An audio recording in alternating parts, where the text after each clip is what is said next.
everyone. Welcome to my YouTube channel Edu Multiverse. Welcome to the series of Learn Software Testing in Hindi.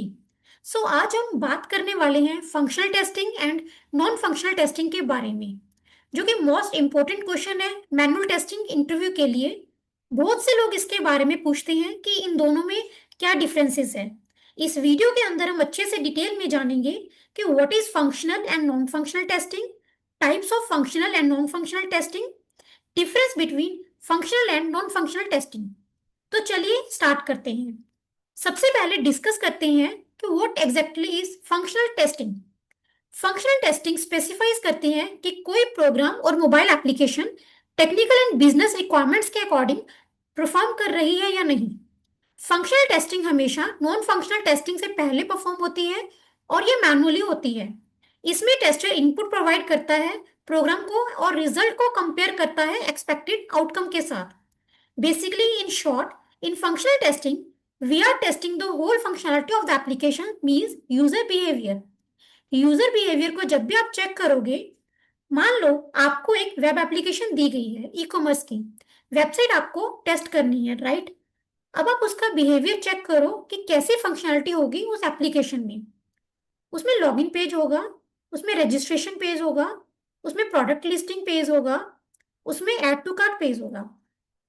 Behaviour जो check हो रहा है, यहाँ पे उसको फंक्शनल टेस्टिंग कहते हैं. अब यहाँ पे इसके डिफरेंट टाइप्स आते हैं जो बहुत बार इंटरव्यू में क्वेश्चन पूछा जाता है. फंक्शनल टेस्टिंग के टाइप्स हैं smoke testing, sanity testing, regression testing, integration testing, acceptance testing, unit testing, localisation. Unit testing आपको पता ही है, जिसमें स्मॉलर स्मॉलर यूनिट्स को टेस्ट किया जाता है. फॉर एग्जाम्पल, आप एक कैलकुलेटर बना रहे हो. कैलकुलेटर में सम एक पार्ट है, मतलब 2+2 डालो तो 4 आएगा. ये एक छोटा सा मॉड्यूल है. इस मॉड्यूल को सेपरेटली टेस्ट करोगे तो यूनिट टेस्टिंग होती है. अब बात करते हैं smoke testing and sanity testing की. इन दोनों में डिफरेंसेस बहुत बार इंटरव्यू में पूछे जाते हैं. स्मोक टेस्टिंग जनरली आप देखोगे तो अर्ली बिल्ड पे की जाती है. अभी आपको एक बिल्ड दिया गया है एंड वो बिल्ड अभी स्टेबल नहीं है और आप क्रिटिकल फंक्शनैलिटी को चेक करना चाहते हो. उसके थोड़ी देर बाद बिल्ड होगा स्टेबल. उसके बाद जब आप नॉर्मल टेस्टिंग करोगे उसे कहते हैं सैनिटी टेस्टिंग. और सैनिटी टेस्टिंग हमेशा स्टेबल बिल्ड पर ही करी जाती है. अब आता है इंटीग्रेशन टेस्टिंग. जैसे कि मैंने अपनी पिछली वीडियो में भी अच्छे से एक्सप्लेन किया है, उसका लिंक मैं डिस्क्रिप्शन में मेंशन कर दूंगी. इंटीग्रेशन टेस्टिंग भी फंक्शनल टेस्टिंग होती है, जिसके अंदर हम दो या दो से ज्यादा मॉड्यूल्स को इकट्ठे करके टेस्ट करते हैं. फॉर एग्जाम्पल, एक ई कॉमर्स वेबसाइट है, उसमें रजिस्ट्रेशन पेज है, लॉगिन पेज है, प्रोडक्ट लिस्टिंग पेज है, ऑर्डर पेज है. इनको इंडिविजुअली तो हमने टेस्ट कर लिया एज ए यूनिट टेस्टिंग में, लेकिन अब इनको हमने इकट्ठा कर दिया है. इकट्ठा उनको टेस्ट करना इंटीग्रेशन टेस्टिंग होता है. रिग्रेशन टेस्टिंग क्या है? रिग्रेशन टेस्टिंग भी फंक्शनल टेस्टिंग का पार्ट है, जिसके अंदर रिग्रेशन का मतलब होता है going back to the previous state. मतलब आपने कोई बग फिक्स डाला है या कोई नई फंक्शनैलिटी को इंट्रोड्यूस कर दिया है बिल्ड में, लेकिन पुरानी फंक्शनैलिटी कैसे काम कर रही है, वो अच्छे से काम कर रही है या नहीं. मान लो आपके पास एक बिल्ड 0 था. बिल्ड 1 में आपने बग फिक्स कर दिया या कोई नया फीचर इंट्रोड्यूस कर दिया. अब बिल्ड 2 और बिल्ड 3 काम कर रहा है या नहीं, उसके बेसिस पर आप पुराने जो कि पास्ट पॉजिटिव टेस्ट केसेस थे उनको फिर से चेक करना रिग्रेशन टेस्टिंग बोला जाता है. अब रिग्रेशन टेस्टिंग के भी डिफरेंट डिफरेंट टाइप्स होते हैं, जैसे कि unit regression, regional regression, full regression. Unit regression मतलब एक छोटे से यूनिट को टेस्ट करना. रीजनल रिग्रेशन होता है डिपेंडेंट मॉड्यूल्स को टेस्ट करना. फुल रिग्रेशन होता है सब कुछ फिर से दोबारा टेस्ट करना. डेवलपर्स बहुत बार बोलते हैं कि फुल रिग्रेशन कर लो. फुल रिग्रेशन का मतलब होता है कि एवरी मॉड्यूल जो जो इम्पैक्टेड है सबको टेस्ट कर लो. कई बार डेवलपर सिर्फ इम्पैक्टेड मॉड्यूल्स को ही टेस्ट करने को बोलते हैं. जैसे कि लॉगिन में फिक्स कुछ किया है तो सिर्फ लॉगिन मॉड्यूल की ही रिग्रेशन कर लो. यहाँ पे ये डिफरेंसेस हैं. ये सारे फंक्शनल टेस्टिंग का ही पार्ट है. अब यहाँ पे आपको टेस्टिंग पिरामिड याद रखना बहुत जरूरी है.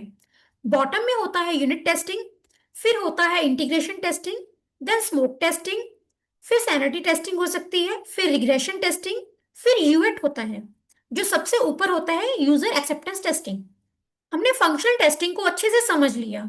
आइए अब समझते हैं नॉन फंक्शनल टेस्टिंग को। Non functional testing, non functional testing basically इसमें हम यूजर की एक्सपेक्टेशंस को चेक करते हैं। फॉर एग्जांपल, मुझे परफॉर्मेंस टेस्टिंग करनी है। परफॉर्मेंस टेस्टिंग के पार्ट्स हैं load testing, stress testing, volume testing, endurance testing, spike testing, scalability testing.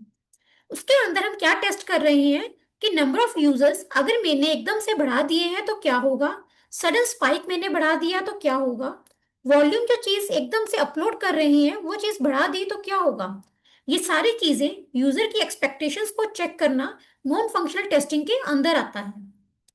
Security testing, जिसके अंदर यूजर एक्सपेक्ट करता है कि ये जो लॉगिन पेज बेसिकली मैं यूज कर रही हूँ उसमें ऑथराइजेशन ऑथेंटिकेशन प्रॉपरली इंप्लीमेंटेड है या नहीं, प्रॉपर यूजर्स बने हुए हैं या नहीं, एडमिन एडमिन के रोल्स एंड परमिशंस एक्सेस कर पा रहा है या नहीं, सब एडमिन्स बने हुए हैं या नहीं, वो अपने रोल्स एंड परमिशंस को एक्सेस कर पा रहे हैं या नहीं।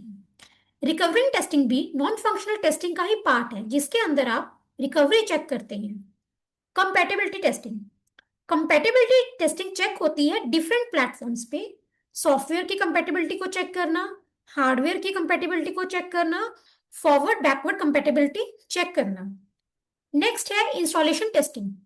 इंस्टॉलेशन टेस्टिंग को इम्प्लीमेंटेशन टेस्टिंग भी कहते हैं। Installation testing software testing life cycle का बहुत इंपॉर्टेंट पार्ट है। इंस्टॉलेशन टेस्टिंग मीन्स सॉफ्टवेयर या एप्स को इंस्टॉल करके चेक करना कि वो सही इंस्टॉल हो गई हैं, सब कंपोनेंट्स मॉड्यूल्स इंस्टॉल हो गए हैं एंड यूजर को विजिबल है या नहीं। कंपैटिबिलिटी चेक करना कि डिफरेंट ऑपरेटिंग सिस्टम्स पे, डिफरेंट हार्डवेयर पे, डिफरेंट प्लेटफॉर्म्स पे, ये सारा चेक करना नॉन फंक्शनल टेस्टिंग का ही पार्ट है, जिसके अंदर हम यूजर की एक्सपेक्टेशन को चेक करते हैं। आगे देखते हैं इन दोनों में क्या डिफरेंसेस हैं। फंक्शनल टेस्टिंग में यूजर के बिहेवियर को चेक किया जाता है एंड नॉन फंक्शनल टेस्टिंग में यूजर की एक्सपेक्टेशन को चेक किया जाता है। फंक्शनल टेस्टिंग में हम क्लाइंट की रिक्वायरमेंट्स के अगेंस्ट फीचर चेक करते हैं कि सब सही चल रही है या नहीं। नॉन फंक्शनल टेस्टिंग में परफॉर्मेंस, यूजेबिलिटी, स्केलेबिलिटी ये सब चेक किया जाता है सॉफ्टवेयर का। Functional testing manual and automation दोनों तरीकों से कर सकते हैं, but non functional testing mostly automated ही होती है। फंक्शनल टेस्टिंग में unit testing, regression testing, integration testing, smoke testing, sanity testing होती है। नॉन फंक्शनल टेस्टिंग में performance testing, scalability testing, usability testing, load, stress testing ये सब होती हैं। Example of functional testing is whether user application में login कर पा रहा है या नहीं। यहाँ हम फंक्शनलिटी चेक कर रहे हैं तो ये फंक्शनल टेस्टिंग की एग्जाम्पल है। Example of non functional testing, user कितने यूजर्स होम पेज पे आ सकते हैं, ये परफॉर्मेंस टेस्टिंग हो गई, जो कि नॉन फंक्शनल टेस्टिंग का पार्ट है।